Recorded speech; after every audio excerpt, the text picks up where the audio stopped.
सोचते हैं। पुतिन कई सदियों तक रूस का भविष्य सुरक्षित रखना चाहते हैं और इसीलिए हथियारों के बहुत बड़े बड़े गोदाम होने के बाद भी पुतिन और नए हथियार बनवा रहे हैं। और अब पुतिन ने एक साथ दर्जनों परमाणु पनडुब्बियां बनवाने का ऑर्डर दे दिया है।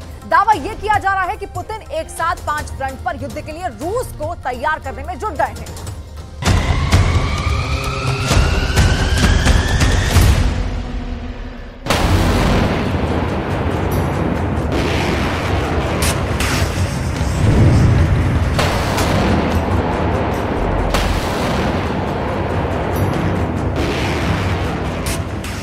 पुतिन एक बहुत दूरदर्शी नेता है। पुतिन की आंखों ने यह भांप लिया है कि तीसरा विश्व युद्ध बहुत नजदीक आ चुका है, इसलिए वो अपनी सैन्य तैयारियां तीसरे विश्व युद्ध के हिसाब से कर रहे हैं। दूसरी तरफ अमेरिका के राष्ट्रपति बाइडेन, फ्रांस के राष्ट्रपति इमैनुअल मैक्रोन, ब्रिटेन के प्रधानमंत्री सुनक शायद अभी भी पुतिन की इस रणनीति को कम महत्व दे रहे हैं।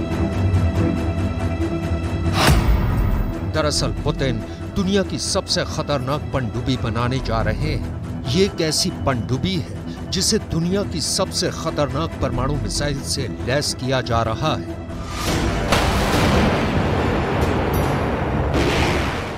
आखिर क्यों पुतिन तीसरे विश्व युद्ध के लिए बेचैन हुए जा रहे हैं?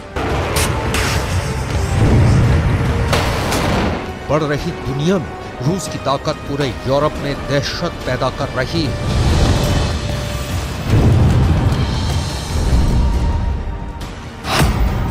और अब अचानक रूस के युद्धपोतों की हलचल आर्कटिक सागर में नजर आनी शुरू भी हो गई है।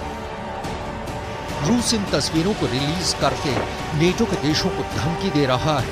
आखिर क्यों पुतिन नई नई पनडुब्बियां बनाने के लिए परेशान है?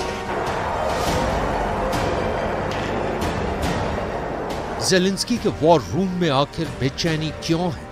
हर सवाल का जवाब आपको हम देंगे, लेकिन सबसे पहले हम आपको दिखाएंगे आर्कटिक सागर का शानदार युद्धाभ्यास जिसे रूस ने आयोजित किया है। दरअसल रूस के रक्षा मंत्रालय ने आर्कटिक सागर में रूस के खतरनाक युद्धपोतों के वीडियो शेयर किए हैं। ये युद्धपोत युद्धाभ्यास में शामिल किए गए हैं। रूस की नेवी एक बड़े युद्ध की तैयारी कर रही है। रूस के रक्षा मंत्रालय के मुताबिक यह अभ्यास रूस के उत्तरी बेड़े के लिए कमांड और समुद्र रक्षकों की ट्रेनिंग के लिए है। अमेरिका को भयभीत करने वाले रूस के खतरनाक विध्वंसक युद्धपोत वाइस एडमिरल कुलकोव लैंडिंग जहाज अलेक्जेंडर भी लगातार समंदर में अपनी ताकत दिखा रहे हैं। रूस ने आर्कटिक महासागर को ही युद्ध के प्रशिक्षण के लिए क्यों चुना? इसके पीछे भी एक खास वजह है।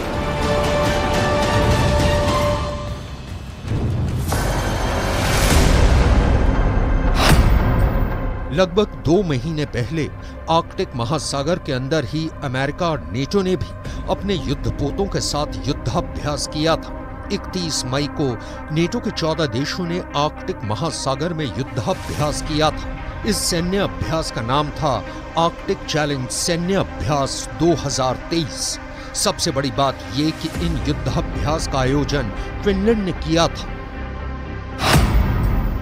और फिनलैंड न सिर्फ रूस का पड़ोसी है, बल्कि इस वक्त उसके रिश्ते भी रूस के साथ काफी तनावपूर्ण चल रहे हैं।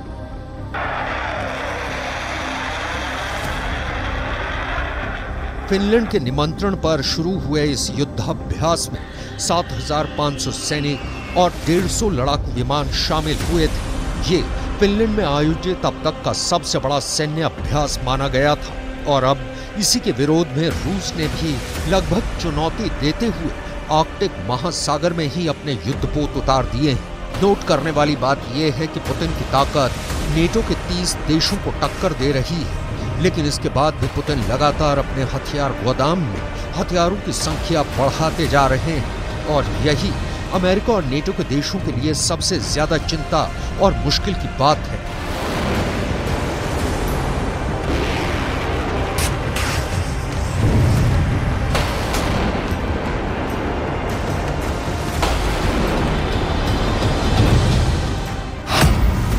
सबसे बड़ी बात यह है कि यूक्रेन की जंग के बीच ही रूस नई न्यूक्लियर सबमरीन्स बनाने जा रहा है। इन न्यूक्लियर सबमरीन्स को हाइपरसोनिक मिसाइल ज़िरकॉन से लैस किया जाएगा। इस बात की जानकारी रूस की सबसे बड़ी शिप बिल्डिंग कंपनी के प्रमुख की तरफ से दी गई है।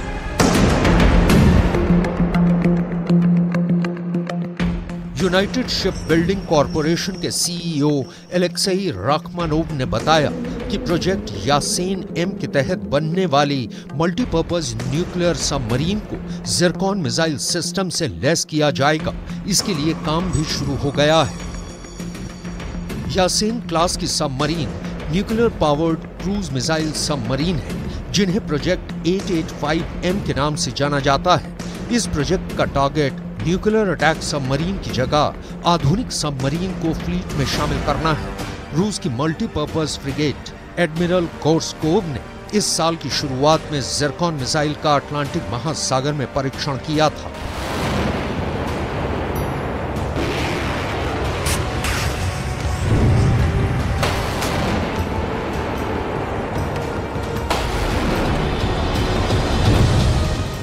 ज़िरकॉन मिसाइल की ताकत देखकर उस वक्त रूस के दुश्मन बेचैन हो गए थे। बाइडेन के कैंप में भी हलचल मच गई थी। रूस के राष्ट्रपति व्लादिमीर पुतिन पहले ही इस साल कह चुके हैं कि रूस अपनी न्यूक्लियर ताकत को बढ़ाने के लिए भारी मात्रा में ज़िरकॉन मिसाइल की सप्लाई करने जा रहा है। दरअसल ये रूस की परमाणु धौंस दिखाने का एक तरीका भी है। आइए जरा एक बार फिर ये देख लेते हैं कि रूस ज्यादा से ज्यादा परमाणु पनडुब्बियां बनाने के लिए क्यों उतावला हुआ जा रहा है।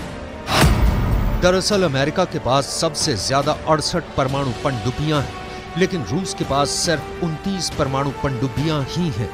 यानी रूस के पास अमेरिका के मुकाबले 39 परमाणु पनडुब्बियां कम हैं और पुतिन इस अंतर को जल्द से जल्द पाटना चाहते हैं। और यही वजह है कि नेवी डे के मौके पर भी रूस के राष्ट्रपति पुतिन ने ज़िरकॉन मिसाइल की ताकत से अमेरिका को डराने की कोशिश की थी। ज़िरकॉन मिसाइलों की खूबी ही यही है कि समुद्री युद्धपोत में बेहतरीन तरीके से लैस हो जाने में सक्षम है। Упомянуть новейшие, не имеющие аналогов в мире гиперзвуковые ракетные комплексы «Циркон», для которых нет никаких преград. Уважаемые товарищи, их поставка в вооруженные силы России начнется в ближайшие месяцы. Первым с этим грозным оружием на борту заступит на боевое дежурство фрегат «Адмирал Горшков». Район несения службы корабля, оснащенного гиперзвуковыми крылатыми ракетами «Циркон», будет выбран исходя из интересов обеспечения безопасности России. ज़िरकॉन मिसाइल का जिक्र ही रूस के दुश्मनों में खौफ भर देता है। Zircon hypersonic cruise missile 9 metre लंबी है और इसका व्यास यानी गोलाई 60 सेंटीमीटर है। यह मिसाइल 300 से 400 किलोग्राम के वजन का वॉरहेड ले जाने में सक्षम है। यह 300 किलोग्राम से कम का न्यूक्लियर वॉरहेड ले जाने में भी सक्षम है। इस हाइपरसोनिक मिसाइल का इस्तेमाल परमाणु हमले में भी किया जा सकता है। 1500 किलोमीटर की सीमा तक समुद्र में दुश्मन का कोई भी जहाज या टारगेट ज़िरकॉन के हमले से बच नहीं सकता है। ज़िरकॉन हाइपरसोनिक क्रूज मिसाइल अपने टारगेट पर हमला करने के लिए आसमान में 30 किलोमीटर तक की ऊंचाई हासिल करने की क्षमता रखती है और इसकी स्पीड 6100 किलोमीटर से 11000 किलोमीटर प्रति घंटा तक हो सकती है। यानी 1 मिनट में ये मिसाइल 183 किलोमीटर दूरी तय कर सकती है। रूस के सेंट पीटर्सबर्ग से अमेरिका के वॉशिंगटन डीसी की हवाई दूरी 1320 किलोमीटर है। यानी ये मिसाइल सेंट पीटर्सबर्ग से वॉशिंगटन डीसी पहुंचने के लिए सिर्फ 8 मिनट का समय लेगी। और यही वजह है कि अमेरिका भी रूस की ज़िरकॉन मिसाइल से भय खाता है। हाइपरसोनिक मिसाइल टेक्नोलॉजी में रूस ही वर्ल्ड लीडर है। कुल मिलाकर नोट करने वाली बात यह है कि हाइपरसोनिक क्रूज मिसाइल की टेक्नोलॉजी में पुतिन का लोहा अमेरिका भी मानता है और यही वजह है कि रूस को दुनिया में किसी का डर नहीं है। दरअसल ज़िरकॉन मिसाइल की सबसे बड़ी खूबी ही यही है कि ये एक हाइपरसोनिक मिसाइल है और हाइपरसोनिक मिसाइल को टारगेट करके मार पाना काफी कठिन माना जाता है।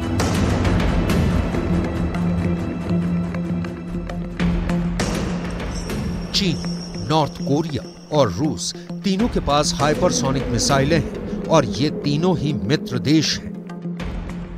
यही वजह है कि चीन, नॉर्थ कोरिया और रूस की हाइपरसोनिक मिसाइलों से बचने के लिए अमेरिका और जापान मिलकर एक इंटरसेप्टर बनाने की प्लानिंग में जुटे हुए हैं। जापान के एक अखबार योमियूरी ने दावा किया है कि हाइपरसोनिक मिसाइलों को मार गिराने वाला इंटरसेप्टर बनाने के समझौते की आधिकारिक घोषणा अगले हफ्ते हो सकती है, जब जापान के प्रधानमंत्री कैंप डेविड समिट के लिए अमेरिका जाएंगे।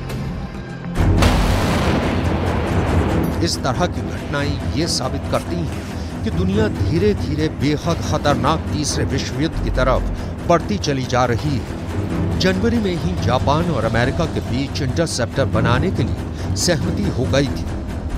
इसके लिए अमेरिका के विदेश मंत्री एंटनी ब्लिंकन और एनएसए जैक सुलिवन की जापान के विदेश मंत्री और राष्ट्रीय सुरक्षा सलाहकार के बीच मीटिंग भी हुई थी।